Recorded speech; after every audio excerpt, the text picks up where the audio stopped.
This is my cake batter. Unfortunately, it does not look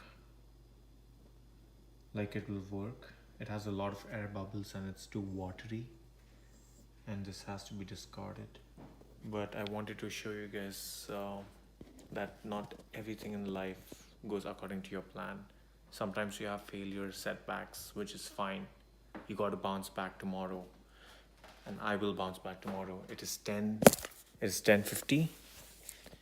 It is 10:50 right now, and yeah, let's see how we can make a successful cake tomorrow. That's about it. You'll have to discard this.